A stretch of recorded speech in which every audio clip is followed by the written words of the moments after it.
Coming up on today's episode, we're going to talk about the latest in the NFL franchise tags, who got tagged, who may be on the move, and who's going to get their new deal. Because, that's the point of the franchise tag. And we're going to talk about Russell Wilson, the Denver Broncos breakup. Does he really have anything left in the tank? And also, who really is going to go number one? All that more coming up.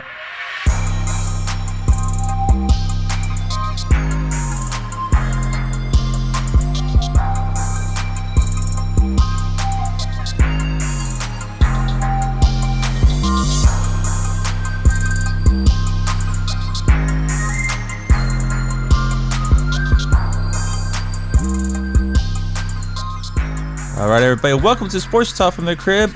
I'm your host, Tanner Christian. And on today's episode, like I said, we're going to talk a lot of NFL. Usually around this time last year anyways, we got that big blockbuster trade. Remember the Bears and Panthers? Bears trading the number one overall pick, getting DJ Moore and multiple picks in the deal, and the Panthers selected Bryce Young. Now the Bears, they got the number one overall pick again. Are they going to move the pick, or are they going to stick with it? And will Justin Fields be on the move? We'll get into all NFL franchise tags. There's been a lot of deals happening, and breaking news literally happened as I'm recording this episode of players getting their deals despite being franchise tags, so they're able to work out a deal. We'll get into a whole bunch of it, and also the Russell Wilson thing. My goodness, does he have anything left in the tank or not? We'll get into the big discussion about that and how I feel. Remember, if you're new, first time joining here, remember, new episodes are airing every Tuesday and Friday. We're available on all streaming platforms, as well on the website, sportstalkfromthecrib.com, where you can stream the podcast on there and check out the latest what's going on in the show. And also follow us on social media. We're at Feel the Heat Entertainment. It's Feel the Heat ENT. We're on Instagram, Facebook, YouTube, and X. So give us a follow and subscribe to those networks. So let's first topics of the day. We're going to get into the franchise tag. I'm going to list through everybody that got tagged recently, and the few of them actually have gotten new deals, and I think some may get traded. So let's start off with that. The Colts franchise tag, they're wide out. Michael Pittman Jr., he had 109 receptions last year, so they didn't want to lose him. Gardner Minshew filled in. They got Anthony Richardson coming back. He was the rookie that only played a couple games last year for him. So the franchise tag is $21.8 million this year for wide receivers. So they're going to bring Michael Pittman Jr. back. Hopefully pair him. Jonathan Taylor's fully healthy again, so they didn't want to lose one of their big pass catching guys. They got some young talent on the offensive side of the ball. We'll see how Anthony Richardson develops. So that was a big move by them. The Pats, they transition tagged their safety Kyle Duggar, which is $13.8 million, which means the transition tag is a little different from the franchise tag. So by using the transition tag on him, whoever offers him a contract, the Patriots are going to have the right to match it if they so choose. The Bucks franchise tag safety Antoine Winfield Jr. That tag is $17.1 million. They didn't use it on Baker Mayfield because that's just way too much. I think it was almost like $38 million now because the QB market's just gone way up. And they were able to sign Mike Evans to that 3-year, $52 million extension. And so that freed up, they got him back. Now they're going to probably work on, bringing Baker Mayfield back, which I think they should. He played very well for them. And it was just a smart option to franchise tag the safety Antoine Winfield in terms of picking there, like money value. The Bears, they franchise tagged cornerback Jalen Johnson to that was $19.8 million. But now there's been an update.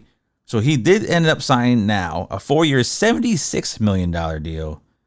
And it includes $54 million guaranteed. So he's one of the few that got the franchise tag, but they were also able to work out a deal within a few days, literally a few days later.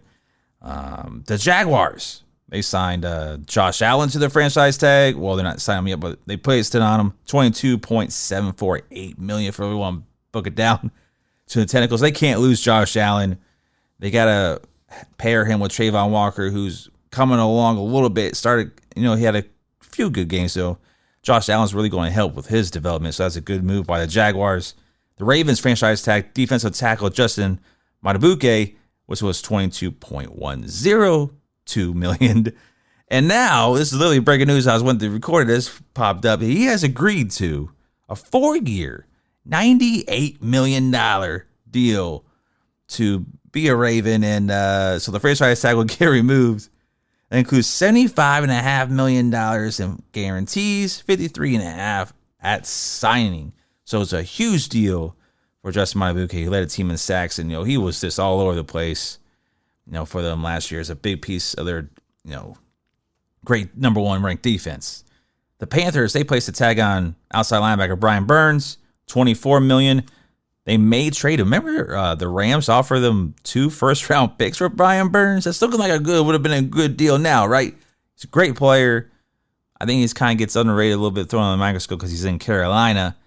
I assume he may get traded. Be on the lookout for some trade partners, maybe circling around as we get closer to the draft for Brian Burns. The Chiefs placed their franchise tag on cornerback Ladarius Sneed. They decided to do that instead of Chris Jones.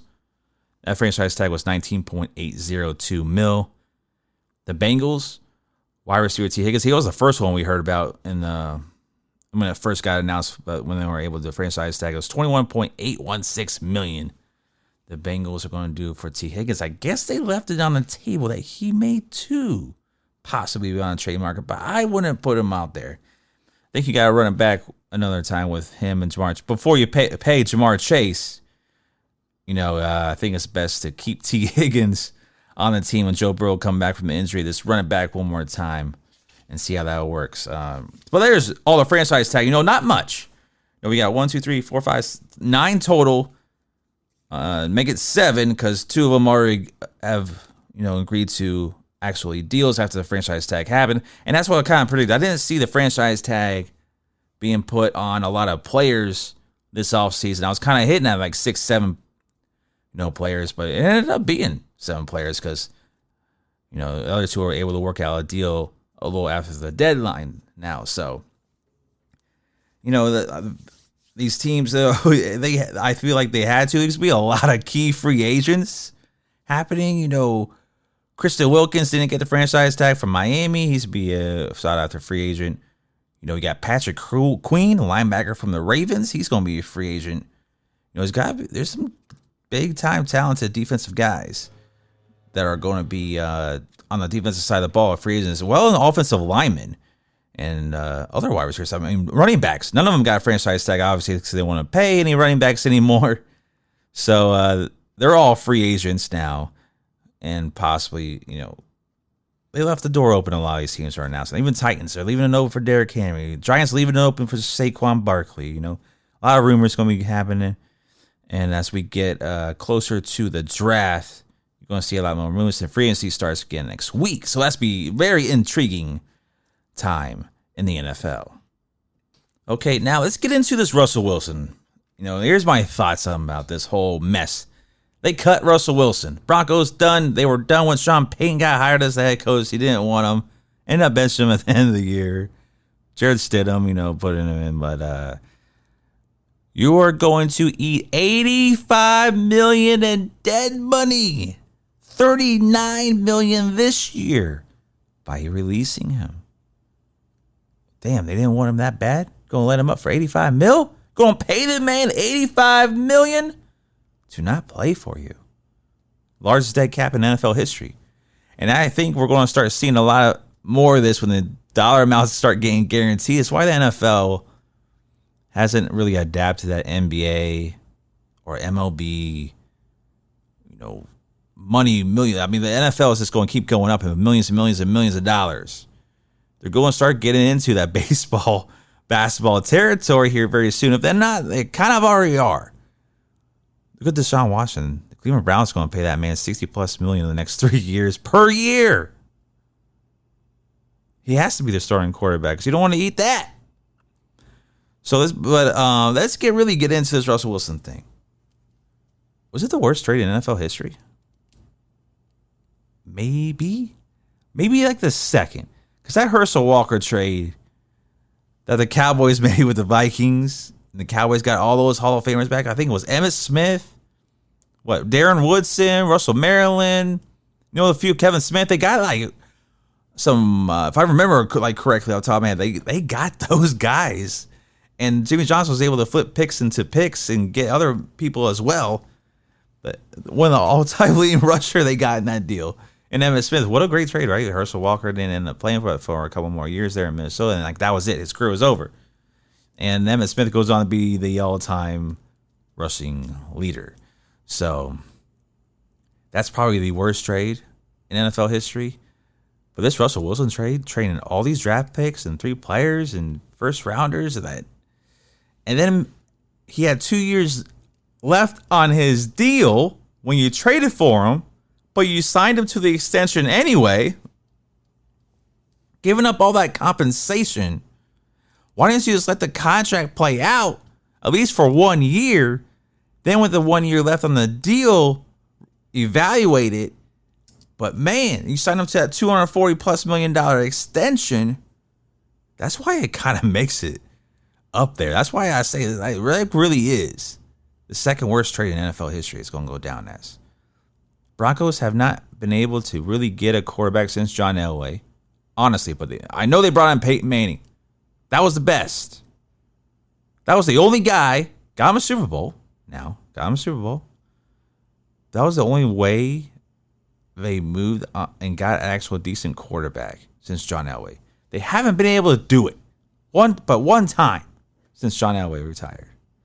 Denver Broncos dismissed Brock Osweiler, Paxton Lynch, Brian Greasy, Bobby Blister, there's a whole bunch of quarterbacks that this didn't pan out at all. There's many more. I don't want to name them. Drew Lock, another recent one. It's this organization. I'm not going to blame it all on Russell, but he was just doomed from the start. And anybody is saying, oh, he had a good year last year, though. But he had a good year. 26 TDs, 8 picks, great touchdown interception ratio. But only averaged, 6.9 air yards per game? Lowest of his career. Check down Russ. He was just checking it down. He's not running as much anymore. He's a little bit older. I blame them both. Really? But this organization, for what they did, that's just horrible management, horrible ownership, horrible everything. Now, they got new ownership and all that right now, but then it's one of the worst moves in NFL history. And there's no really other way around it. Horrible. Talk about horrible. I mean, now they're cutting Simmons, their best safety, because they got to get under the, clear some room. It's been an all-pro for them. It's just, they're screwed. That move literally has set them, it's going to set them back. Sean Payton, who, coached in New Orleans for all those years with Drew Brees, how are you going to change this around? Right? This defense was very good 2 years ago. Last year, it stunk.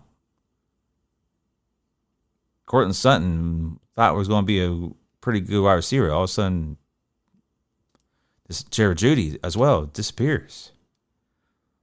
I mean, it's just, what are you going to do now? And Russell Wilson side, it's like, do you have anything left in the tank? I don't think he does. I don't think he wants to. The last 9 years in Seattle didn't amount to much. Pete Carroll got rid of him for a reason. A couple years ago, fleeced the Denver Broncos for this trade. His career, why he could be a manageable quarterback, probably still in the league. Rumors. He met with the Giants yesterday. He met with the Pittsburgh Steelers today. If he gets the job, he gets a job. And he's going to be signing for the minimum, because the Broncos are going to be paying the bulk of that salary. So a team can get him for almost nothing. So then you look at that. Oh, get somebody to play quarterback up for us, but it's $1 million or $2 million a year. What? That's unheard of now in today's QB market. But do you really want him on your team? Where is he going to go? I don't want him. I wouldn't want him. because of the saga that he brings with himself. It just seems like he wants to play but doesn't want to play. I don't know. That's the vibe I've gotten from him. Even in the last few years in Seattle, I got the same thing. Like, you had the weapons and Tyler Lockett and they're all young. DK Metcalf. You brought in some people and it was like, what's wrong with you? You should be putting up numbers. You should be winning games. You should be getting the playoffs, winning playoff games, competing. Remember when he first got to Denver, I was like, you know what? They got Courtland Sutton, got Jerry Jeudy. They drafted a young kid out of North Carolina to play a running back. And it was just like Javonte Williams. And, I was like, man, this team could go somewhere. They were talking playoffs. They were talking about maybe we're, challenge Kansas City Chiefs and Pat Mahomes. And look what happened. You're paying this man $85 million to leave.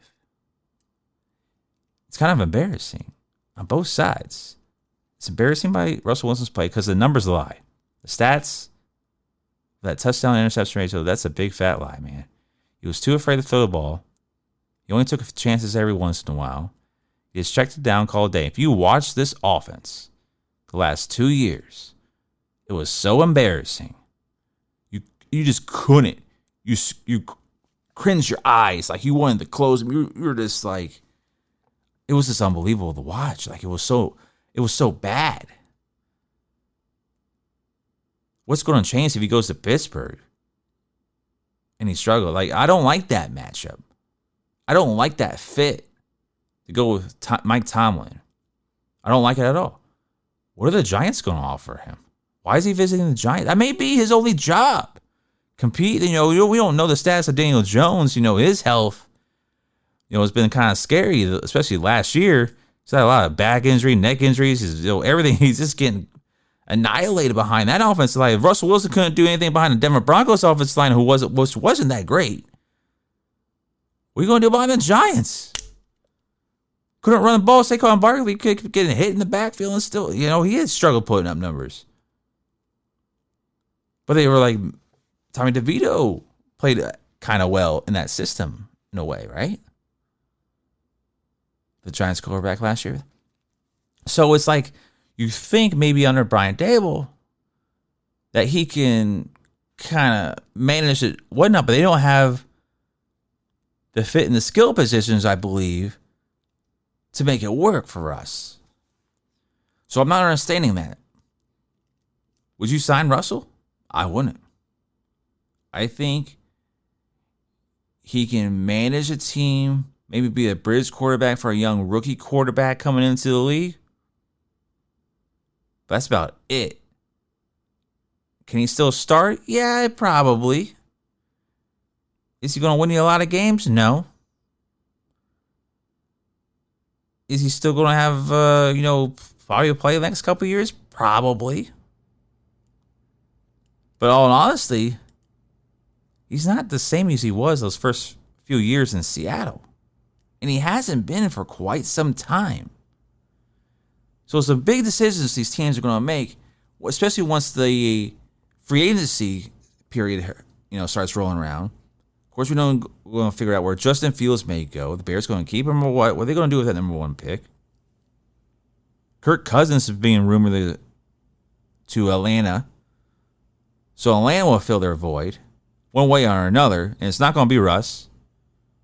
Where is there a fit? Because all these other teams, they're sitting at the top of the draft for a reason. They're going to take a quarterback.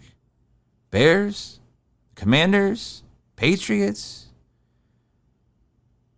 So there really isn't a spot for him unless he comes in, like I said, and he's a bridge quarterback for maybe a young guy, the team may draft later.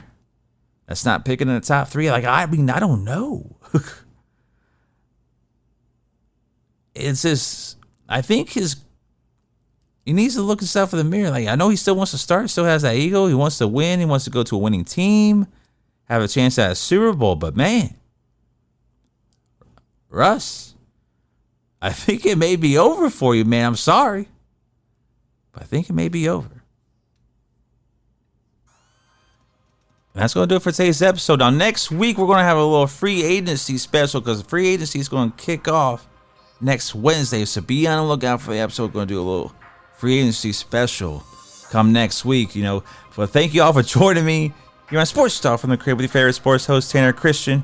Remember, new episodes are aired every Tuesday and Friday, and it's available on all streaming platforms, as well on the website at sportstalkfromthecrib.com. Be sure to follow us on social media at Feely Heat Entertainment. That's Feely Heat ENT. We're on Instagram, Facebook, YouTube, and X. Thanks for joining me again. Y'all enjoy your weekend. Sports Talk from the Crib. I'm out.